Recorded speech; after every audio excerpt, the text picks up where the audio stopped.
Hello and welcome to another exciting episode of Can It Take a K26, the show where we take a variety of blasters and see if they can be upgraded using a K26 spring. I am your host, Captain Xavier, and today we're going to be looking at a pair of the new Air Warriors blasters that come with the thermal scope, starting with the Thermal Zenith. Now, the Thermal Zenith is a front pump action pistol 6-shot revolver, which is pretty much the coolest thing ever. It's very similar to, say, the Vagabond or the Guardian crossbow in its function, but we want to see if it can be upgraded with a K26 to give it just a little bit more power. So, let's get this. Wait. Ah! Ah!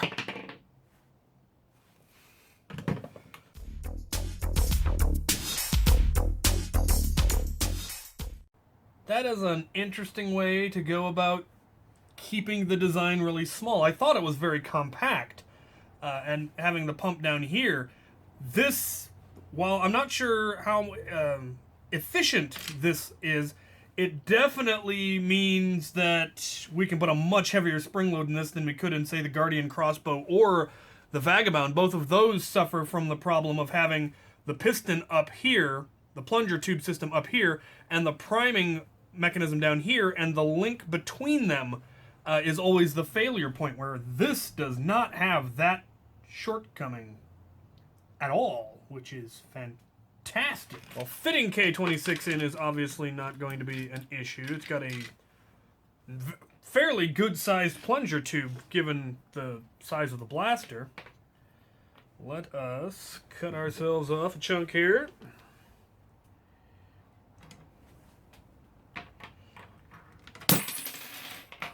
It is a fairly long spring, so while it will fit into the plunger tube quite easily, the issue we're getting is this has a floating plunger head, as is fairly common in newer blasters.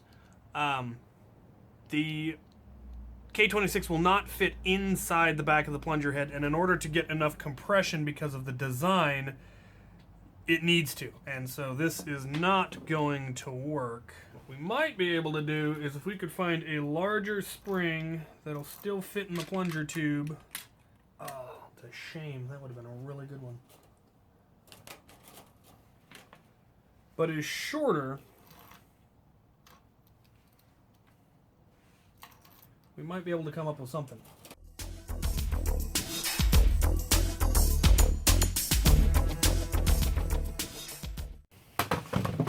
Alright, well, that was a no for K26 on account of not being able to get enough compression because of the floating plunger head design.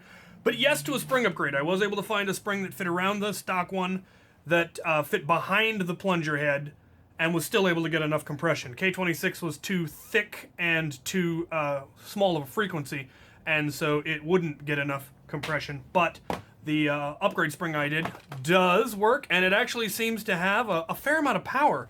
And despite being Air Warriors, which usually has a very uncomfortable grip, this one's not that bad. I can get my whole hand on it there. It could be a little bit bigger, but as pump action pistols go, this one I really like. I've heard the barrels aren't great and that they need to get brassed. That may just be an ammo issue. I haven't taken the ARs out or the dart posts out, but this would be one that I'd be tempted to do both of those on. So that I could put multiple half darts into this and turn it into a pump-action shotgun pistol, which would be magnificent. In fact, that's definitely what I'm going to do with this, so look forward to that video. Alright, on to the next contestant. Our next contestant is, of course, the big brother of the Thermal Zenith, the Thermal Hunter. And this is actually the first new blaster I've bought in a while, and this was one that I knew I was going to get when it came out because I really wanted the scope. And then I found the scope at Goodwill and kind of put off getting the blaster itself. But I wanted to do it for this video, so here it is. Let's get this thing open and see if it can take a K26. Right, well, here we have the Thermal Hunter. It is pump action, which is fantastic. Magazine fed, which is fantastic. The handle is small, and what's weirder is it's smaller than the Thermal Zenith's handle. Not by a whole lot, but by enough to be annoying and somewhat uncomfortable, so that will have to be dealt with. I've seen a lot of people mount a handle down here. I will probably just add a handle. And not a big fan of the aesthetic here where the pump action extends in front of the barrel. I will probably do the mod where I create some sort of a shroud for this, just so that doesn't look quite so jank. But other than that, I like it because, as you know, I like anything that's magazine fed and front pump. I mean, this is essentially Busby's equivalent of an Alpha Trooper, which I'm a big fan of the Alpha Trooper. So let's get this thing open and see what kind of an upgrade we can do it. We're going to see if it can take a K26. All right, well, first thing that I see that is not great for this plan is that it has an offset priming handle, because we've seen in the past that that tends to not work so well. It also, I swear, it has a smaller plunger tube than the thermal Zenith. So, kind of wondering what they were, what's going on with all of this. But it does have a wide plunger tube. It just doesn't appear to be as long. Though maybe it's just because it's in a longer shell. Maybe I'm seeing things. Who knows? But let's get this off and see what's going on. So it's not a floating plunger head. That's good. We're not going to run into that particular issue. Doesn't mean we won't run into other issues.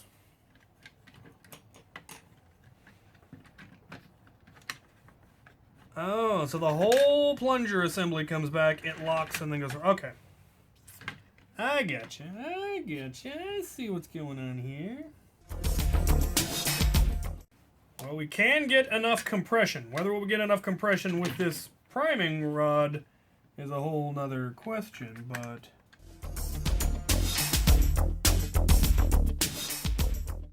So it does fit and it does catch, but I am having just a little bit too much trouble getting it to prime. You kind of gotta slam it back, and I don't want to have to do that. So I need to shorten the spring a little bit, but it's already about a half a coil too short and thus giving me spring rattle. So I am going to do something that's a good idea anyway and pad the plunger head, which will help alleviate both spring rattle and wear and tear on the blaster. So a win-win in my opinion. So I was still having issues with a little bit of spring rattle, so what I did was cut some notches in the grooves back here so that the spring is now permanently attached to the back, which I'm hoping will help with that at least a little bit. Alright, well that is a yes and a thorough yes, actually. It's performing beautifully, actually, in my opinion. I did decide to just leave the lock out altogether so that I can deprime it, and I definitely approve of that option. I did end up more thoroughly attaching the dart tooth bar. There's a bar that runs from the trigger to the dart tooth to drop it when you fire the blaster. And that I think is what was actually rattling. I don't think it was actually spring rattle. I think it was actually that bar that was rattling when I fired it, because it was loose and was usually held down by this, but when I took this out, it was now wobbling loose. So I bent it to be more thoroughly attached, and now it's not making any sort of rattle at all, and I'm very pleased with it. It is firing about 70 feet, 75 feet flat, firing a variety of ammo types. I just grabbed a bunch from the bin, so of all ammo types seem to be firing about the same. Some got a little bit longer, some got a little bit shorter, but it was actually firing very straight, which is what is the most important to me, is that I had a tight grouping. And then as a benchmark, I tested it against my Orange Mod Works Alpha Trooper, and they perform practically identical. The Alpha Trooper has a much less of a prime, so it's not nearly as hard on your arm if you're going to be priming it all day long, but as a much cheaper solution, since you can get the Thermal Hunter for around $20 and then K26 for $5. For $25, you can get what I got on my Alpha Trooper, which took a lot more. So definitely a good solution, comparable to the Alpha Trooper in everything except, I would say, aesthetics. Don't like the handle, you know, there's a lot of other things that people don't like about this particular shell, but all of those can be fixed with a little bit of cosmetic work. I will definitely be changing the handle. Don't know what I'll do exactly. Probably put a Recon handle back here.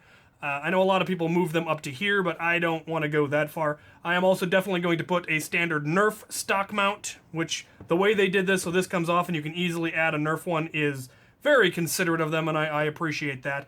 I could probably get someone to 3D print me one that would just slide right over it and make it much, much easier.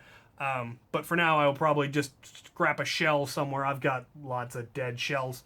And I definitely want to come up with something to create a shroud over here because, like I said, I don't like the look of that. And probably replace this with Nerf or Picatinny rail, one of the two. So, yeah, I am pleased with it. I will definitely do some more cosmetic stuff to it and probably some more internal stuff. Like I said, this had identical performance to my Alpha Trooper, but this has not been fully optimized, really. The barrel hasn't... You could put a sleeper breech in it. You could put in a full brass breech and get better performance. You could probably tweak the seals or some other little bitty performance upgrades, but just putting the K26 in got this thing comparable to my current War Springer primary. So, yeah, the Thermal Hunter can take it, and I like it. Let's recap.